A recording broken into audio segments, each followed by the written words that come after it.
In the true art of Disney and storytelling, we want to share an Ingrid Fable with you today. This is driving culture of self-service through architectural innovation. And what we want to do is take you through that journey of how we got from point A to point B. And I want you to pay very close attention because there will be a quiz after.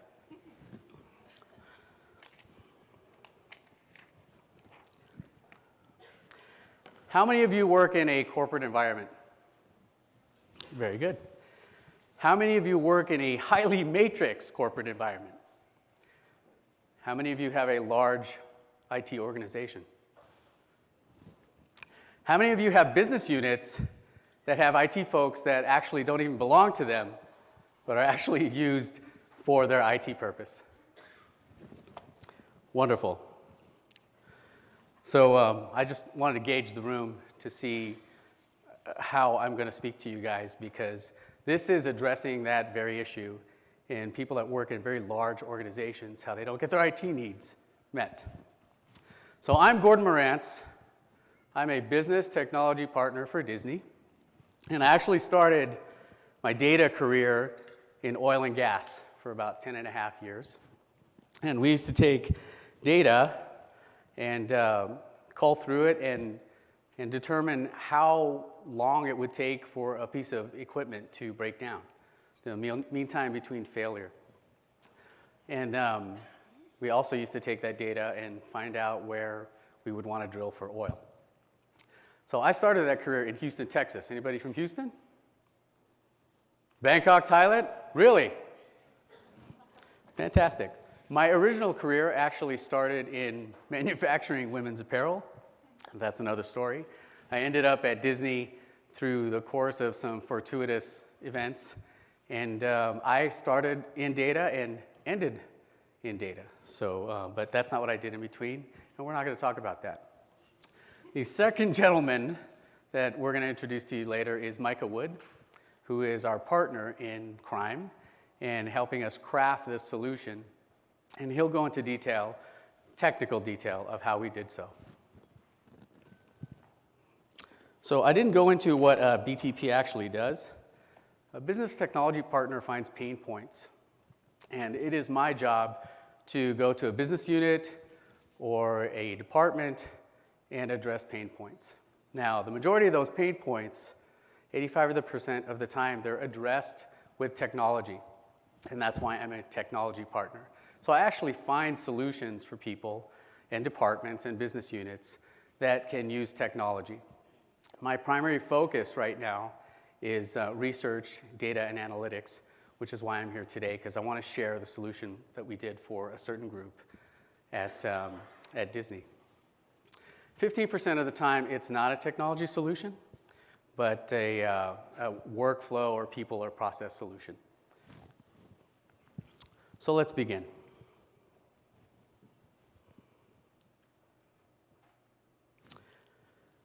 Does anybody know the difference between a fairy tale and a fable? A fairy tale is for purely entertainment purposes, and a fable means that it's a story that has a moral. So we are going to share the Ingrid Fable with you today.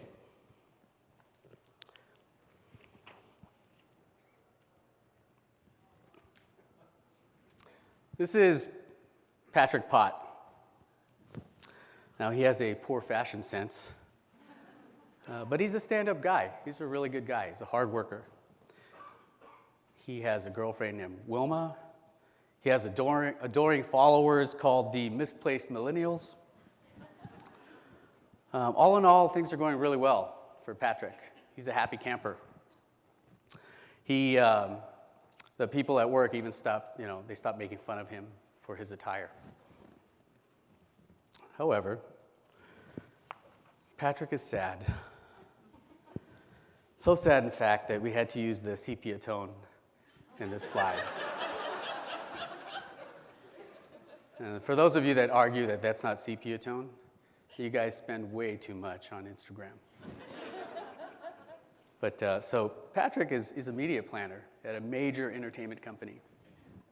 And his job is to actually cull through mounds and mounds of data and do analysis. So he will gauge the effectiveness of our marketing campaigns for our television shows. If you don't know by now, I work for the direct-to-consumer line, and we launched Disney Plus yesterday. Cheap plug, sorry, had to do it. Thank you. Thank you. I had nothing to do with it, but thank you. Thank you. So it's Patrick's job to gauge the effectiveness of these campaigns. Like, how well did we do? Are we marketing them properly? When we post something up to the internet, did we destroy Netflix? Hint. So this aspect of his life is not very good, because in order for him to do that analysis, Patrick has to manually manipulate 50 megabyte files, and his only tool of choice is Excel, because that's all that he's been given. Every time he loads these files and tries to process them, it crashes his computer. And I don't know how typical this is of your business users, but a lot of the times they're stuck and they're in this quandary and unable to meet their needs. So he's a sad, sad camper when it comes to work. However, Patrick has an epiphany. He decides to create a ticket with a help desk. They'll be able to meet his needs lickety-split. He wants a database created.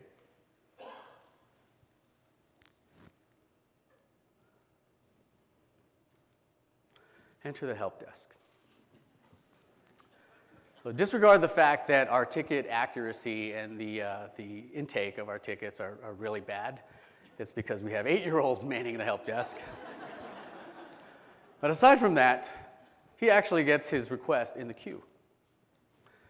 So it sits in the queue, and he's waiting for something to happen, but something never really happens for him. In the midst of this request, his business needs have changed. Because his request has been sitting there for so long, he now needs new data. And that data has to go through governance. And that means it involves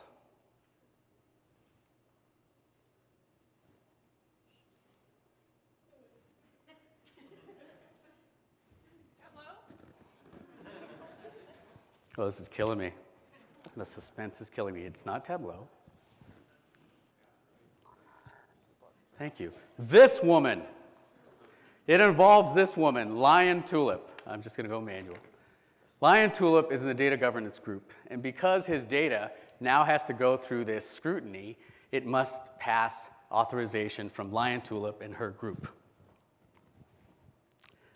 The problem with that is that Patrick, I mean, look at him. Now, who dresses like this to work? Nobody's going to help this guy. Right? He's tried the help desk. He's got to go through data governance now. Ultimately, he gets deprioritized. And because the nature of his request is for one person, it's really low priority for the help desk. I mean, they're focusing on systems that have 500 users, right? They don't need to create this one database for this one guy. So ultimately, Patrick's request gets deprioritized. So enter the cosplay girl. I don't know if she's cosplay girl or, she is the Procurement Fairy. She's Drabbledrum. So this is where Tableau comes in. Patrick gets this fabulous idea that, you know what, forget those guys. I'm going to go off and get Tableau on my own, and I'm going to self-service my needs. The problem with that is Patrick is not classified as a data person. He is a media analyst. So when he processes this request with the Procurement Fairy, she still can't do anything for him because it's not within his footprint, his computer footprint. So he has a hard time justifying purchasing a Tableau license for himself, aside from the fact that he doesn't have any money to buy it in the first place. In the midst of this, Commander Barb comes in, and he says, yeah, Patrick, I'm going to need those TPS reports. Yesterday. Yeah. So Patrick now has to get all the campaign numbers for last year to Commander Barb, the TPS reports, and he's got to do it fast. So, as a result, Patrick goes quail hunting. Kidding, it's a call to action. So what Patrick does is he manually does this through hook or crook, and he spends the next 8 or 10 hours manipulating those files in Excel and crashing his computer repeatedly, but in the end, he gets it done. Because, again, Patrick is a stand-up guy. However,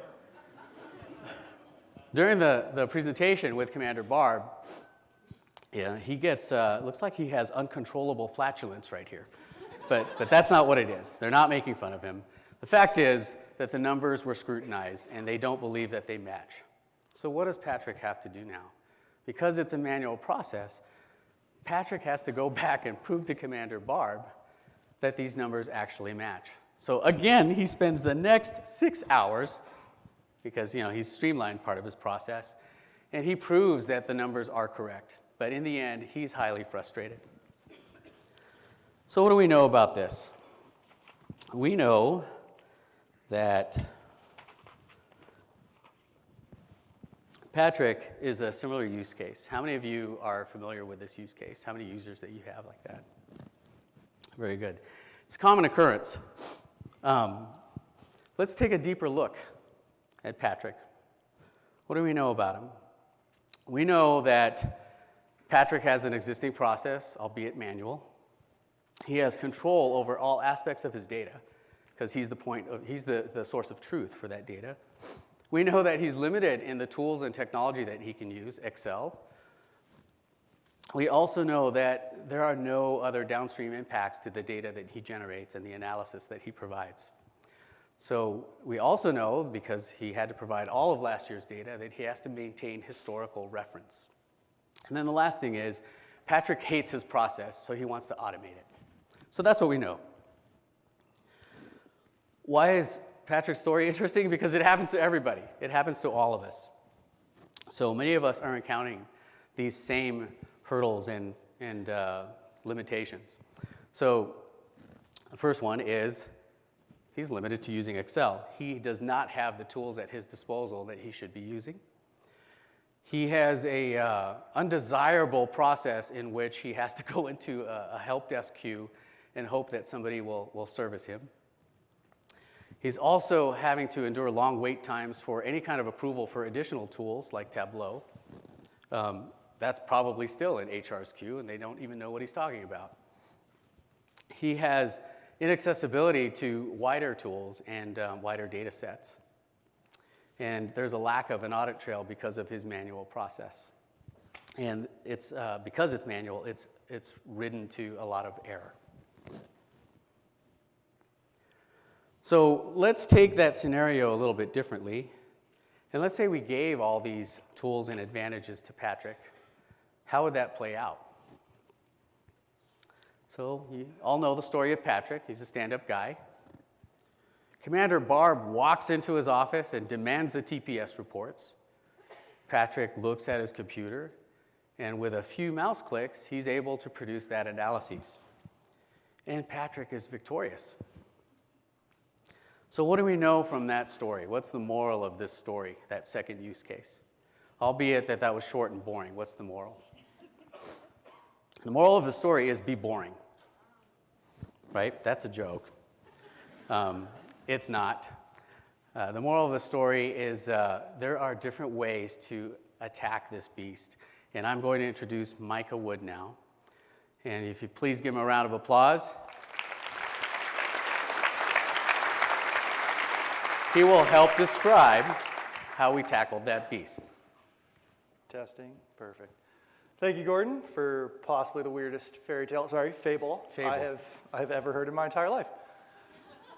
So as Gordon mentioned, my name is Micah Wood. I've been working with Gordon for about 2.5 years now, on and off in the capacity on this Ingrid project that we're discussing today. Ingrid, just to set the precedence here, is the technology solution and platform that we're going to discuss as it relates to the Patrick Pot fable. Before I do that, though, I just want to set the tone. So we'll dive into the architecture, but what I want to call out first is that the concept of Ingrid was born from what we see as an apparent misalignment between a traditional analytics process and the modern data volumes, varieties, and velocities, aka big data, right? What has worked historically, the shadow IT, the silos, no longer works, right? People have run business out of Excel for years, my own included. It's getting to a point where it's no longer technically feasible. And so people are running into the scenarios where they're chunking up 50 megabyte files into 1 megabyte files and aggregating into a pivot table, writing down an answer, and then doing it 175 times to finally get your answer, right? It's not sustainable, it's doable, but there's a limit, right? So having said that, what I want to call out is to acknowledge this particular truth, right? There are two types of data that we're going to discuss today, and they have two very different needs. The first is strategic, or you'll often hear it referred to as enterprise data. That is data that is kind of the overarching data that supplies or that structures the goals of your organization, right? Your top line revenue, your customer, your employee diversity, whatever kind of strategic initiative you're running, this is the analytics that helps supply it. Think of it as like your core SOX compliance systems, things like that. On the other side of the spectrum, there's the tactical data. This is the data that supports the day-to-day operations that move you towards that strategic goal. And this is the type of stuff that we saw Patrick Pott having to deal with. His media planning purchases weren't necessarily strategic. They didn't have 75 different stakeholders and business units involved in them. It was specific to him and his domain. So we have to acknowledge first that different data has different needs. And I want to explain this a little bit further with an analogy. I'm sure most of us, I didn't turn around to look at the hand count, but I imagine most people raised their hands when they said they worked in an enterprise organization, or at least an organization of some kind.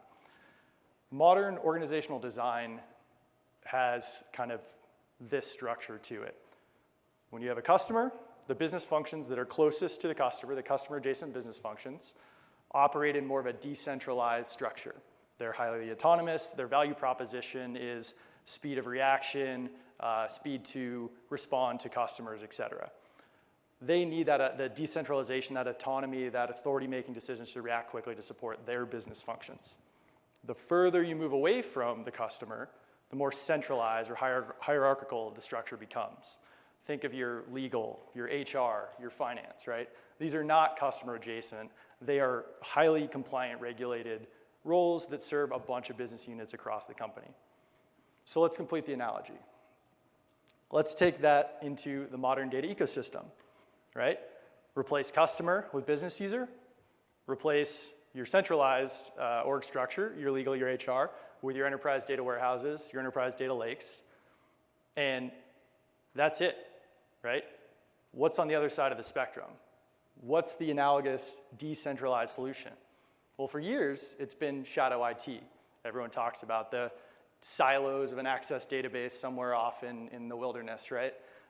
Or some process that one guy knows how to do on an Excel and 75 VBA lines of code, right? What's become clear in a modern data world is that is a gap, right? There is no standardized solution for addressing these tactical decentralized needs. And this is where Ingrid comes in.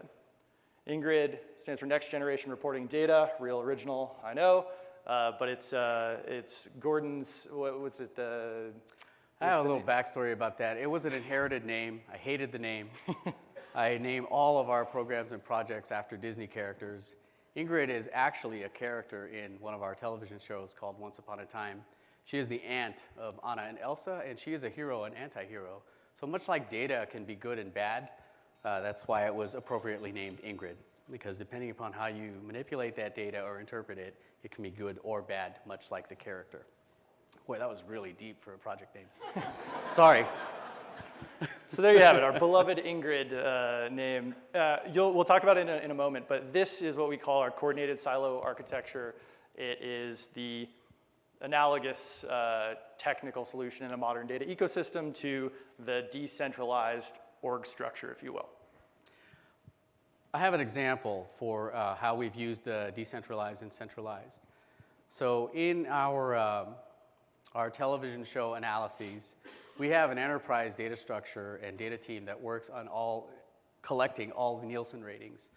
And that is an enterprise-wide initiative. And then we have specific groups that want to tap into that data, but yet their data is this much of what they want to focus on, not the entirety of all the Nielsen ratings and all of the other metadata behind it. So we were able to create, and we'll actually talk about this solution later, for one of our research groups, where we could actually capitalize on both and move the efforts forward on both. So the enterprise Nielsen data lake that we're still working on is still moving forward, but yet we're able to tap into that data and use the focused data for that specific research group using Ingrid. Thank you, Gordon. One last point on this before I jump to the next slide and really dive into the meat, right?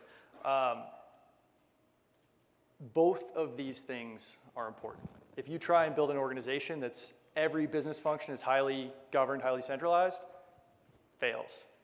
If you go the other opposite end of the spectrum and everyone can do whatever the heck they want, fails, right? The point is not to necessarily compromise or meet in the middle, it's to optimize both. The functions that make sense to be centralized are.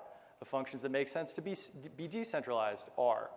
You don't want to mix as much as possible, you want to optimize, right? So let's jump to Ingrid. Ingrid, for lack of a better term, it's a data platform. It's actually built, it's a serverless architecture built on AWS.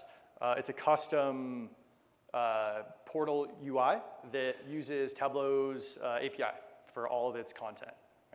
Right? We embed the reports and iframes, permissions are all passed through, et cetera, but we wanted to build something that was familiar to the existing consumer base. Anytime you try and introduce change, the slower you can make that change or the more baby steps you can go along the way, the more successful it will be. The folks we were working with had a very particular system that they were used to. So introducing the entire Tableau Server UI was probably not going to be as productive as kind of throwing a skin on it and using the API to build something custom. So that's the background of it.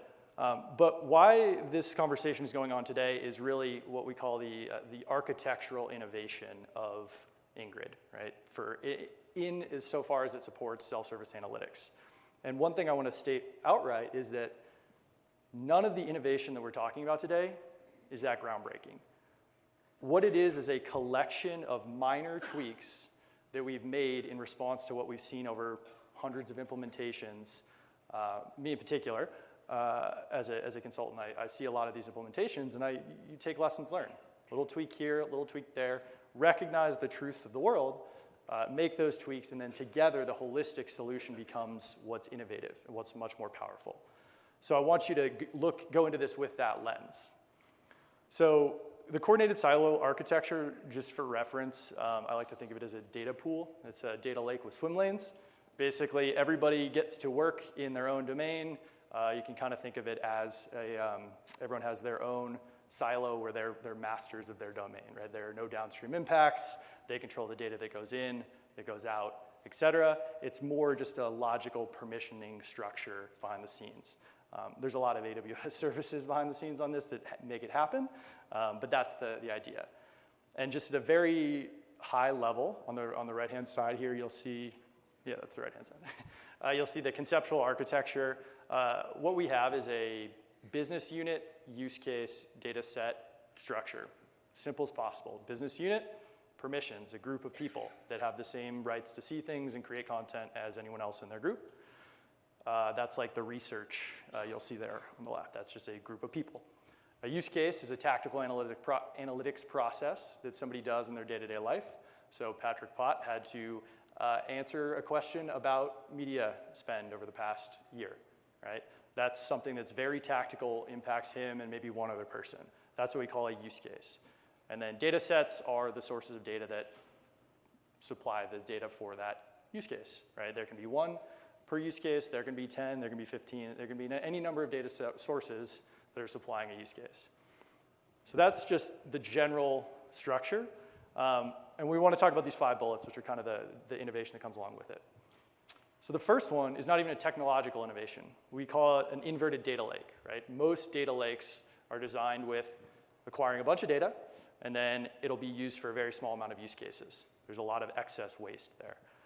We said, all right, let's flip it on the head, the inverted piece. Let's just go with a small amount of data that serves a lot of different use cases. It's the, instead of the, if you build it, they will come mindset, it's the we will come because we built it. Everything that we were putting into this platform is a use case that is already being done today. Did you just reference Field of Dreams? I did indeed, yeah. That is not a Disney property. Okay. Yet. Thank you. Thank you. I see we have a couple Disney folks in the audience. Nice. Nice. So this purely is an innovation in just prioritization, right? Flip the script on the mindset that anyone's had up until now and say, rather than driving the backlog from what might be used someday for some business process, let's just say we're only going to incorporate data that is actively being used today or will immediately be used. Nothing groundbreaking, right? The second one, preventing the Wild West. What I mean by that is we built a file-based system, right? We don't want to build an architecture that an end user can't understand. And we don't want them to provide business users in a true self-service nature to break the system as soon as they start using it, right? They build out a use case, and then tomorrow it breaks, it's totally useless, and there's no point to it. So what we did is we had to build an architecture that could allow for multiple different business users to potentially upload the same file or the same data at different times. So you have an asynchronous component there, you have a multi-tenant environment. It's all really one client, but it's multiple users in the same use case. And the way we said, okay, let's take a step back from what we're seeing in most architectures, which is getting away from files, right? I want streaming architectures or whatever the trend of the day is. And let's go back to what people are familiar with. Let's design an architecture from the business user's perspective. And what do business users know? Files. Everyone has worked with an Excel, a CSV. They know how to relate to them, and they know how to use them. So anything we do will be file-based. I'm not going to ask them to update records and track late arriving data, things like that. Just back out a file and re-upload it again. So a real use case is, so Patrick Pott aside, we actually have file-based manipulation everywhere throughout the company. One of the specific areas is research, again. They go to the Nielsen website on a daily basis, sometimes hourly, and download data to a file and then ingest it for computation and analysis. File-based. So the third bullet, storage, is just recognizing a truth of the cloud, right? Storage is now cheaper relatively compared to compute. 20 years ago, not the case. It's actually one of the reasons why data modeling was invented, is so you could minimize the amount of storage you used and allow the compute to propagate those values where it was less expensive. What that leads to is really complicated entity relationship diagrams, star schemas, slowly changing dimensions, et cetera, that no business user in their right mind should be expected to really understand. So we said, cool, let's take advantage of the cloud innovations. Let's get rid of data modeling. This goes right back to the file-based approach. Go to a fully denormalized structure. Everything is table-based, one dashboard supported by one table type of a mindset, because every business user, when you break down a single column that repeats the value 100 times, the cost of that, even in the extremes, is negligible. What gets costly is the time spent trying to explain what the data model means or the performance and efficiencies you get from trying to do joins across poorly optimized databases, right? So we said, let's get rid of that. Let's go with a fully denormalized architecture. Fourth bullet, zero tech debt architecture.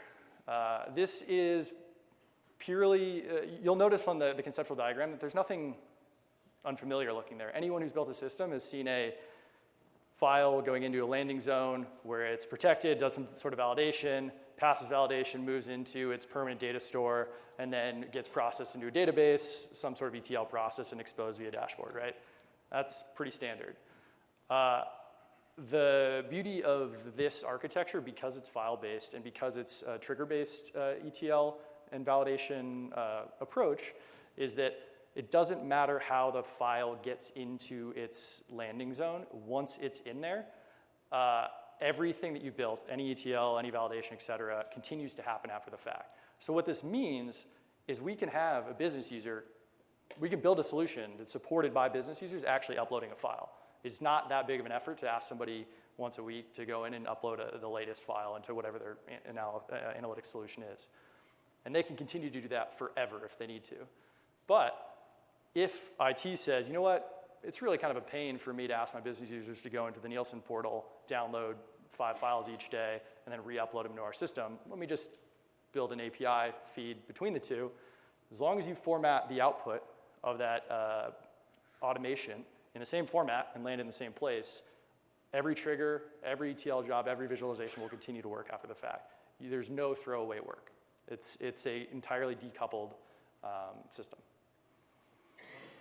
And then the last piece is a new tool and reduced perception of change. So I already kind of briefly mentioned this on the skinning of the UI piece to minimize the appearance of change as we introduced this self-service concept to end users. But the main piece, and why we're here today, is the integration with Tableau. Tableau, giving them a much more powerful tool, kind of showed this group an art of the possible that really helps drive their desire to continue to use the platform. And I know Gordon has an example he wants to talk about here. Easy example. So in our legacy reporting, let's say for accounting, we have a quarterly report that needs to be sorted 7 different ways. That today, in the traditional sense, we have to create 7 IT tickets to get that same report sorted 7 different ways. Using Tableau, we provide them a single dashboard where they can do that sort on their own and self-service their needs. So again, there are 5 bullets on this page. There's a whole lot more to this. There's a whole automated validation, Lambda-based ETL S3 being spun up behind the scenes, actually automatically creating projects and permissions in Tableau. All this stuff happens behind the scenes through a UI. Happy to go into that at some point. We won't go into that today, but afterwards, if you want to find me for questions, can talk through all that as much as you see fit. But at a concept, what I just wanted to reiterate, nothing I just said is that extraordinary, right? It's little changes that together made a successful platform. So now that we've talked about a little bit more of the concepts behind it, I want to get into the value proposition, and we'll actually look at this from 3 lenses: business user, information technology, and information security. And I'll kick it to Gordon for the business user. For the business user, it's very evident what advantages we have here. So there is no reliance on an external IT team or any governance. They are self-encapsulated where they own their own data and they are able to manipulate their own data. So it's the democratization of their data, right? So we want to put that into the hands of the end users. It is contradictory to what the typical enterprise structure of data is. So it's small seeds that you have to plant within business units so that they can understand the value of it. But the value proposition is the people that own the data and the source of truth for that data should maintain and control it and be able to manipulate it on their own. Did you want to tie that back to the Patrick Potts story and some of the challenges you faced and just? Not really, but okay. So we kind of went through this story with Patrick. It is a ridiculous story, but Patrick, he has all of these limitations, and I'm actually just let's do the number 3 bullet there. So forced to endure unnecessarily long wait times. It's because Patrick had to go through a data governance committee to add a small data set to his analysis. So being that we deployed Ingrid, he no longer has to do that because he can pull that data on his own and manipulate it. But he is also the source of that data. So adding this additional data and tapping into the enterprise structure, allows him to do so. So one of the things too that, just to reiterate on that I want to call out is the long governance committee, right? Why are we even getting involved with the governance committee for this particular need? I don't need, for instance, a for my tactical analytics process, my day-to-day activities, I don't need to align with the heads of 5 different departments on what the definition of a customer is, right? The types of questions you start experiencing when you get involved with that enterprise data warehouse that are very, very valid questions to ask for the larger strategic analytics processes. It's not necessary in the day-to-day, and we're trying to, by having this siloed architecture, but in a way that's coordinated, so they're all built the same way. You can look across all of them if you have the right admin privileges, and I'll talk about that in just a minute. You get all the value of a silo, meaning that you don't have to worry about downstream impacts. You don't have to get stuck in these governance lines because there is no one necessarily to govern except for yourself. You get all the value, and then you get additional benefits of kind of a overarching view where you can see across those. And I'll actually jump right into that with the second value proposition, right? Which answers the question of where do I focus my developers' time? So this is the information technologies viewpoint. Business users are a huge, huge, huge part of the Ingrid platform. IT has to be just as involved. You're not going to be successful if you're butting heads with IT, or between the heads of IT and business users. So I mentioned the concept of I forgot my train of thought. Nice. Let's just jump into the bullets and it'll come right back. So less time spent firefighting or running the business. Basically, what this is saying is take the 80% of your workload that is as an IT person, you're supporting the business with like, I need it now requests. Hey, help me, the Patrick Pot request, right? Very likely that IT help desk could be escalated and prioritized and pulled in some developer who will have to spend time that is taken away from a larger strategic initiative. Maybe it's a Tableau Server installation, right? There are other things that IT should be focusing on, and what we're trying to do is train, give folks the tools and train them on the platform on how to answer 80% of those questions on their own, so that extra 20% is really the only time that you involve IT. The second aspect ties to the automation piece that I mentioned a moment ago, right? More informed development backlog. So as IT, I'm getting requests from 10, 15 different business units with, hey, I need this data set, I need that data set, what are your thoughts on a Snowflake migration, whatever it may be, right? They're competing priorities all over the place. And I don't know how good your organizations are at reconciling those, but it usually is whoever shouts the loudest or has the larger paycheck wins that argument. What we're trying to inform here is, hey, as an admin view, because everyone has the same structure, you can start looking at usage across all of the groups and say, you know what, this Nielsen file is being uploaded every single day, and it's being consumed by 300 people. Why don't I prioritize that in my backlog and build them that API integration because I know it's being actively used, and I know it's a problem for the business users. And I use problem loosely there because they're uploading a file. And then the last one to call it is the no more wasted effort. So this is talking about the Field of Dreams quote, right? Not a Disney property, but will be. If you build a data lake with a mindset of, I'm going to acquire every data set under the sun, and at some point, sometime, someone will use it, there's inherently a lot of waste in that. By just monitoring the usage of this platform and targeting your efforts, you will eliminate a significant chunk of that waste. The third kind of perspective that we bring to the table here, or that we evaluate the Ingrid platform on, is information security. Right? How does Ingrid help information security?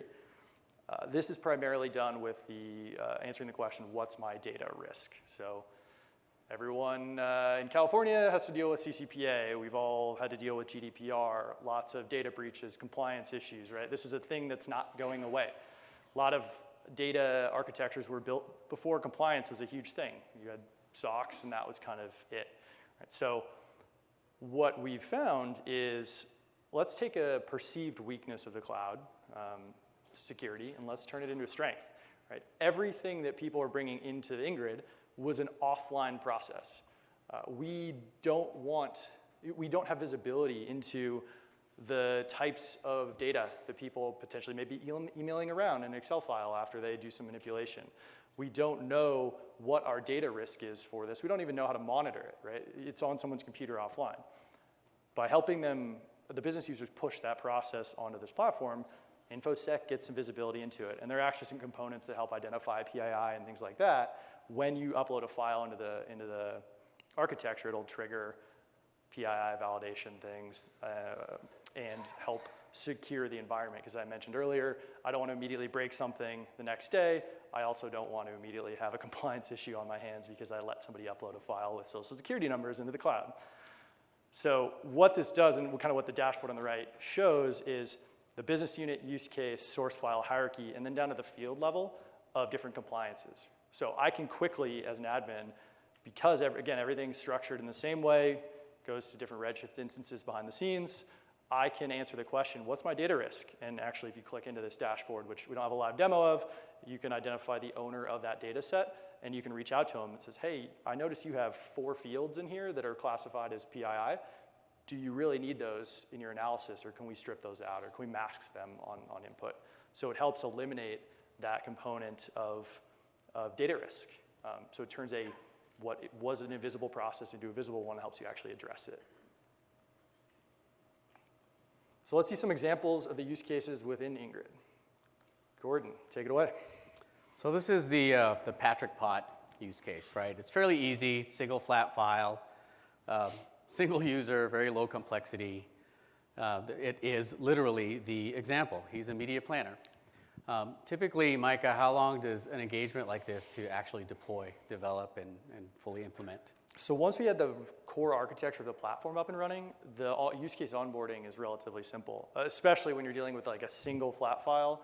And this one's relatively low complexity. We didn't have to have any Python doing any parsing or anything like that. This one was actually just a few hours for the initial iteration, and then did a couple of iterative design changes. So overall, a couple days. But I mean, look at the output. It was 700 man hours saved per year because of that. No longer needing to have to do that manual pivot table after pivot table after pivot table in Excel for 52 files. Okay. What about a more complicated one? So this one is a moderate use case example. We have deployed this system for ratings, for Nielsen ratings for the Disney channels.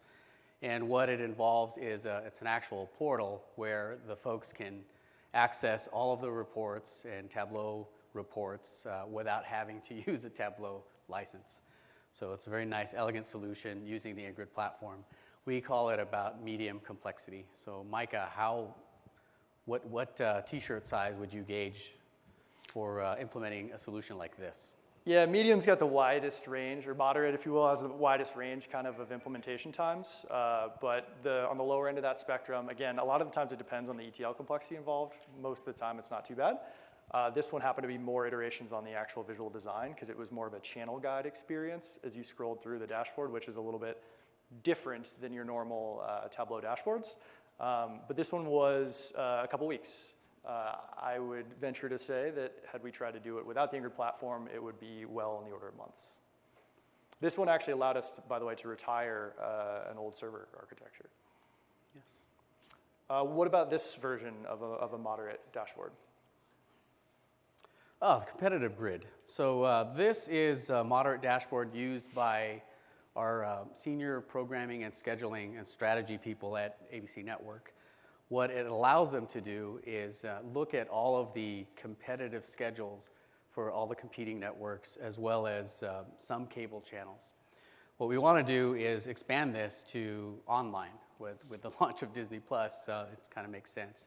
But this allows us to see in one holistic view what we're scheduling against in terms of our competitors. And the data is updated on an hourly to daily basis. And just for reference, so you'll see the screenshots they only show a very, very small portion of the Ingrid UI. You'll notice this is an embedded iframe structure with a very simple top menu bar. If you click that back button that you see in the top left there, it actually gets into a custom search component of this, folder structure, actually the upload manager component. So there's a lot going on behind the scenes that, again, not going to share all that detail with you today, but that's just to kind of give a little background on where these are coming from. What about our most complex one so far, Gordon? The most complex one is for research. So they take a lot of data from a lot of disparate sources, and they transform, today they They used to transform them manually. Today they use Ingrid, where it's a very automated process where they can get a file and drop it into a queue, and it automatically creates these dashboards auto-magically. Yeah, this one was interesting because just the pure sheer number of hours and effort that some of these folks were doing. I mean, every single day, there was a chunk of a group of analysts who would have to basically generate a report on how their show did the night before. And this is across, how many shows are in a given season? We typically have about 20 to 25 shows. 20 to 25 shows. Per network. Per network, every single day, 5 days a week, actually 6 days a week. And each one of them took about an hour of manipulation to do. So there's a team of folks supporting this, and I venture to say it was probably the least favorite part of their job, because as everyone likes to do, they like to gain the insights and rather than do data wrangling for a living. So this one was really powerful, and it does save a lot of time now. So Gordon, what have we accomplished with all this? We spent a whole lot of money. Other than that? we actually delivered something really nice and elegant for the business users where they can self-service themselves. We have introduced a multitude of tools to 500 users. We have reduced the time to delivery for any kind of reporting or any kind of new requests. We've trained a set of super users so that we can start to plant seeds and create this community of owning their own data. And we have been able to retire our legacy reporting portals, which were non-scalable. And most importantly of all, delivered for the business. Correct. How big of an issue was this before, Ingrid? This was a monumental issue in that every single system that we own from an application or system perspective has reports. The ability to create those reports into something dynamic where you can change them on the fly using Tableau, obviously, is a very large advantage. Perfect. So what have we learned along the way? What advice would you give the folks in this room as they try to embark on this journey themselves? So let's start with the first one. So the first thing is to make the tools accessible to your user community. So the Patrick Pott use case where he asked for a Tableau license and was unable to get it, try to circumvent that somehow with your management or through architecture like what we've done. So what we do is utilize a Tableau server where we are able to expose those visualizations through the server and through the portal where you don't have to own an actual Tableau license for your desktop. The second thing is support, technical support. So as we roll this out and as we start to plant seeds with super users and the user community, there's a lot of growing pains that we have to go through. And to get those people up to speed and to get them ramped up, we require tech people that understand data.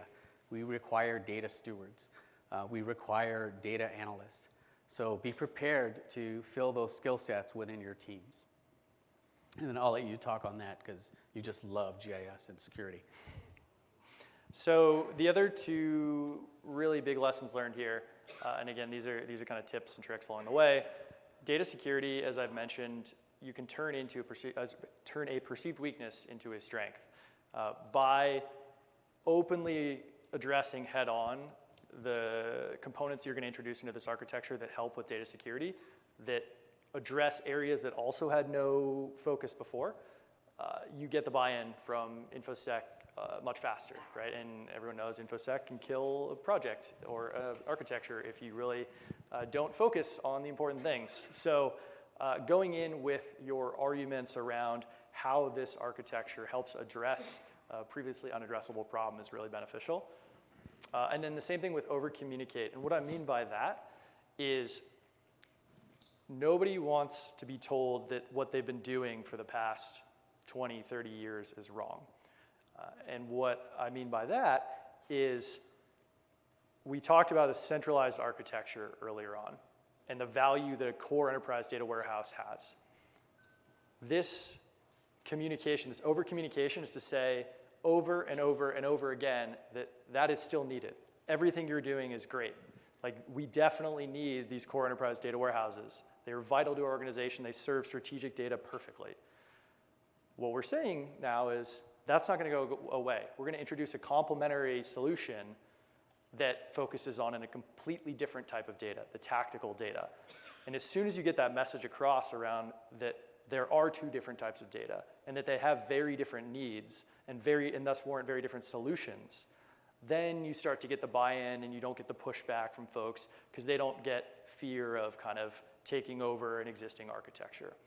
And what's even more interesting on that is as it's matured over time, all these source files that maybe were offline files going into this coordinated silo architecture of Ingrid slowly get monitored by IT. They then slowly build out their backlog and build out the sources that should be the core source of truth for those files.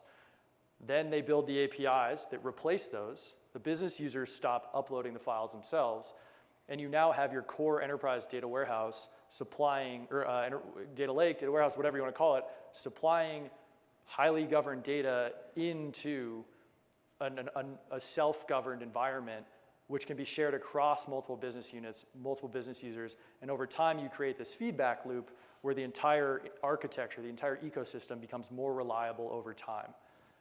But you're not waiting on one to do the other. So you've kind of decoupled that reliance on the long backlog times, the development of your IT team. They can keep doing it because that's great, it's needed, but you can get the business moving forward in the meantime. So if we can impart to you a takeaway from today's Fable, that's to think differently.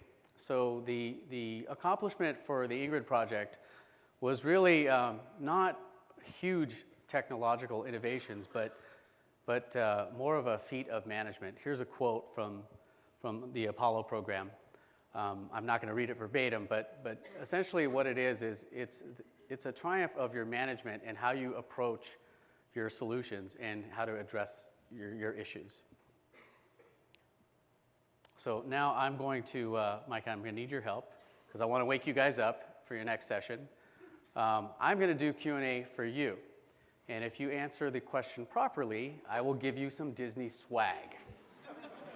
How about that? All right, first question. Get your arms ready. So first arm is the winner. I'm right? looking. All right. No, we're going to make it complicated. It'll be the third arm. So what did, and it really it's non-technical, so it's about the Fable. So what did Commander Barb ask for? Right here. Campaign data. Very good. Come up and get your Disney swag. Well, we can wait till after because it's Oh, gonna okay. be hard to All right. walk around here. All right. Anyone who gets one right, come up after and we'll hands out some swag. Very good. Also, if you have questions too, we'll just grab us after the session. We'll be hanging around. Okay, it's going to get tougher as we progress. What was the Procurement Fairy's name?